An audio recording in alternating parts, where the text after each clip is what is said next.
Olá para você que me acompanha aqui no canal do meu tio Oscar, seja muito bem-vindo de volta.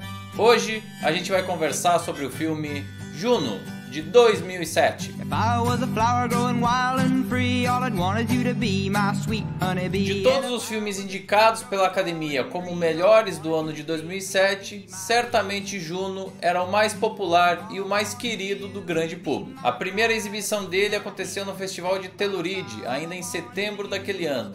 Ele ainda fez parte da programação do prestigiado Festival de Toronto, e a partir daí ele veio ganhando corpo e esteve presente nos principais eventos da temporada de premiações. Para vocês terem uma ideia, até mesmo o American Film Institute, que todos os anos libera uma lista com os melhores filmes do ano de acordo com a organização, incluiu esse título entre as produções do ano de 2007.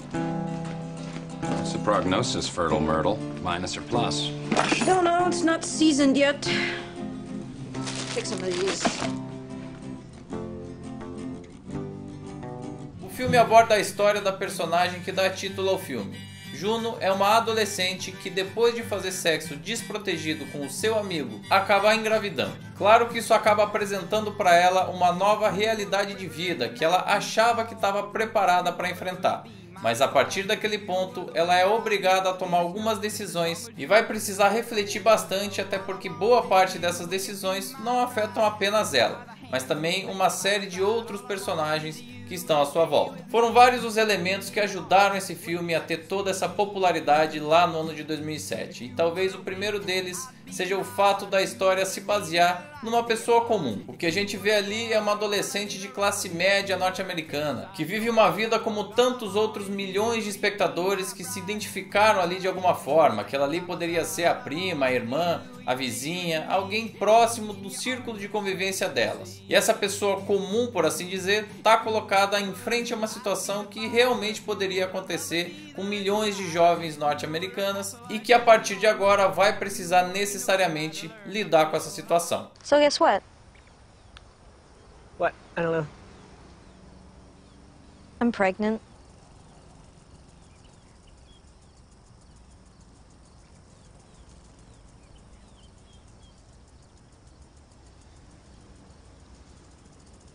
What should we do? Um segundo elemento que ajuda bastante o filme a se conectar com seu espectador é a naturalidade da condução dessa história. Não existe, por exemplo, nenhum tipo de exagero dramático em nenhuma das cenas apresentadas. Da mesma forma, nenhuma das estruturas já batidas e vistas várias vezes na televisão e em outros filmes mais simplórios são utilizadas nesse caso. Alguns lugares comuns são quebrados ao longo da narrativa, como por exemplo a reação do pai ao saber da gravidez de Juno. Ele reage de forma muito natural e comedida, a exemplo também da sua madrasta, que inclusive passa a apoiar ali toda essa situação. Isso, além de quebrar um pouquinho a expectativa do público, também abre espaço para a gente se aproximar cada vez mais dessa personagem protagonista. A carga dramática tradicional, que talvez fosse o conflito dela com os pais ou com o julgamento da sociedade, passa a ser outro. E aí eu já emendo o terceiro elemento que ajudou esse filme a se sobressair naquele ano. Com esses clichês de relacionamento familiar afastados,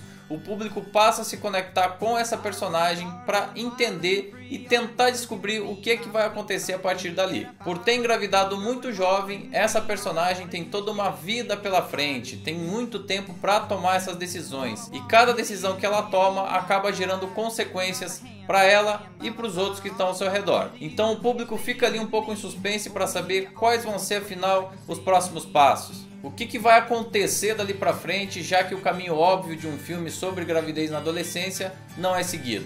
É nesse momento que o filme nos apresenta dois novos personagens. I'm staying pregnant, Leah. Dude, you gotta keep your voice down, okay? My mom is inside. She doesn't know that we're sexually active. What does that even mean? I've been thinking. I was thinking I could, like, have this baby and give it to someone that, like, totally needs it. Pois é, a Juno ela decide seguir com a gravidez normalmente e encaminhar o seu filho para adoção. Inclusive é muito curioso de ver como essa questão da adoção tem uma abordagem diferente lá nos Estados Unidos. Bom, e assim ela acaba conhecendo o casal Mark e Vanessa Loring, ambos ainda jovens, bem-sucedidos e que não podem ter um filho por meios naturais. E a gente vê aí, inclusive, desde o início, uma pequena diferença de expectativas entre esse casal. Enquanto a Vanessa quer desesperadamente ter essa experiência de ser mãe e está se preparando para isso há muito tempo, o seu marido Mark não tem tanta certeza disso, ele não está seguro sobre ser pai. Para embaralhar ainda mais as coisas, a convivência dele com a Juno acaba deixando tudo mais complexo. Enquanto as cenas vão passando, a gente vai tendo cada vez mais envolvimento não só físico e pessoal, como principalmente emocional de mais personagens.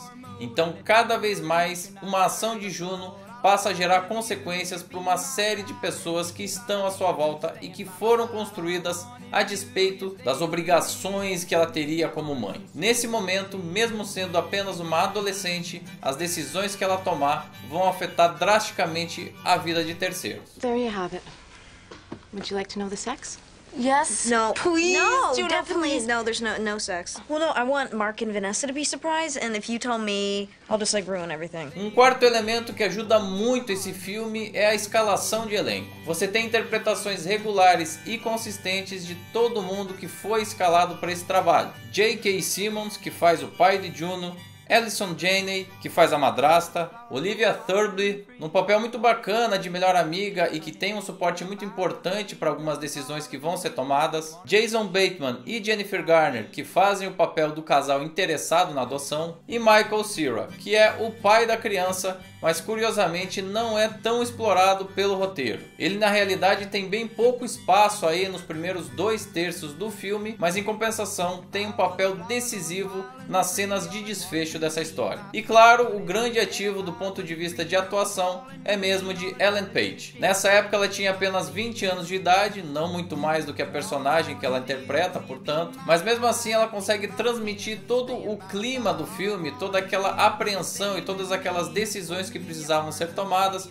com muito profissionalismo para o espectador. Essa confusão interna que por vezes acaba acometendo ela em decisões difíceis está muito bem representada. Ela se doa bastante para o papel, em que pese ser um filme caracterizado como uma comédia. Vale lembrar que nessa época ela já vinha em alta, principalmente pelo seu papel no filme Meninamá.com, do ano de 2005, e que na minha opinião é até hoje um dos melhores trabalhos da carreira dela. Depois, no ano de 2010, ela faria parte do elenco de um outro filme indicado ao Oscar de melhor filme, A Origem, que a gente já analisou aqui no canal, e você pode voltar aqui nos arquivos para conferir a análise completa do filme. No caso aqui de Juno, ela recebeu o que até hoje é a sua única indicação ao Oscar de melhor atriz protagonista.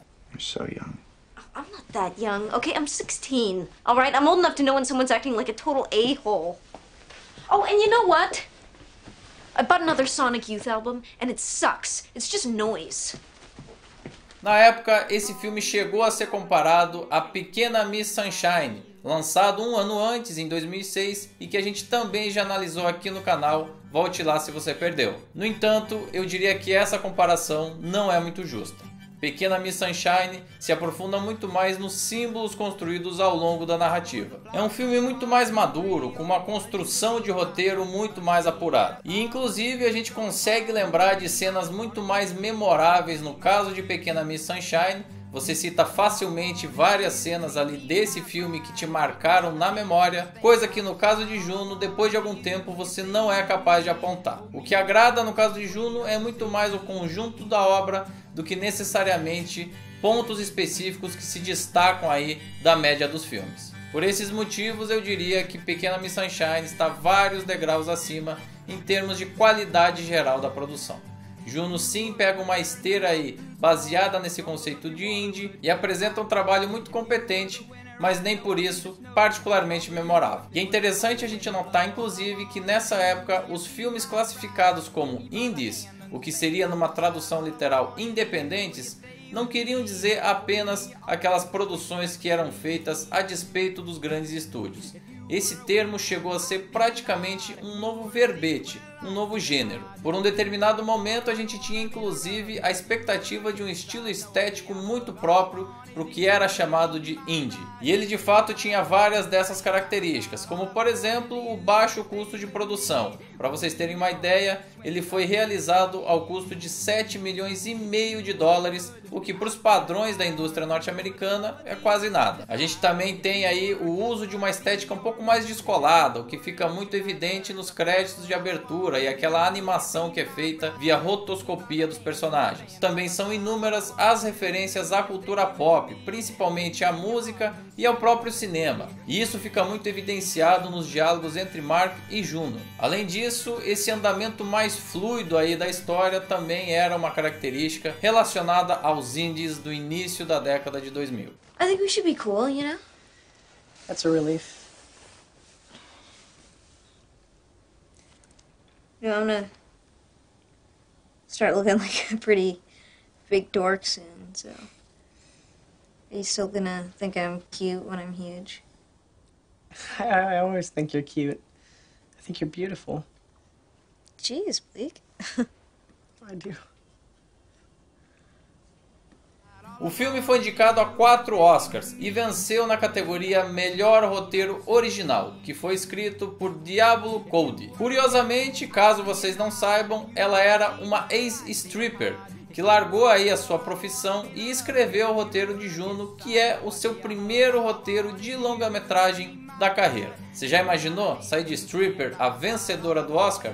Que coisa, né? Já o responsável pela direção desse trabalho é Jason Reitman, que ficou conhecido aí na indústria depois dele ter dirigido o filme Obrigado por Fumar, uma comédia satírica lançada no ano de 2005. Por esse filme que a gente está analisando agora, ele foi indicado também ao Oscar de melhor direção e 2 anos depois ele voltaria à cerimônia do Oscar, dessa vez como indicado na produção, na direção e no roteiro do filme Amor Sem Escalas. Ainda que tenha seus méritos, não considero Juno um trabalho acima da média da sua carreira e, portanto, acho que ele nem deveria estar indicado aí nessa categoria nesse ano de 2007.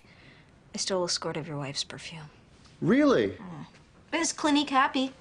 Get a whiff of those sparkling top notes. Oh, yeah. Enfim, Juno é um filme agradável, fácil de assistir, realizado e lançado no timing certo e que acabou surfando uma onda muito positiva para esse tipo de filme lá na temporada de premiações de 2007. Hoje em dia, no entanto, me parece que não envelheceu tão bem quanto outros filmes do gênero e é um pouco supervalorizado do ponto de vista histórico. De qualquer forma, é um retrato fidedigno do que ficou conhecido ali no início do século XXI como cinema indie norte-americano. Assista e me conta depois. You're a part-time lover and a full-time friend. The monkey on your back is the latest trend. Don't see what anyone can see in anyone else but you. Here is a church and here is a steeple. We sure are cute for 2 ugly people. Don't see what anyone can see in anyone else but you. Você já sabe aonde você vai deixar a sua opinião, né? Aqui embaixo no espaço destinado aos comentários desse canal. Fique à vontade para deixar a sua análise, a sua opinião, a sua sugestão, a sua pergunta, o que você quiser sobre o filme e sobre esse vídeo. Também não deixe de curtir, de compartilhar esse material, de se inscrever no canal e também em todas as redes sociais do meu tio Oscar. E ativa as notificações do sininho, hein? É muito importante pra gente. Seguimos aqui no ano de 2007 analisando os filmes indicados pela Academia no Oscar de Melhor Filme e o próximo título vai ser Desejo e Reparação, dirigido por Joe Wright. Tá muito bacana e eu te espero aqui. I don't see what anyone can see in anyone else.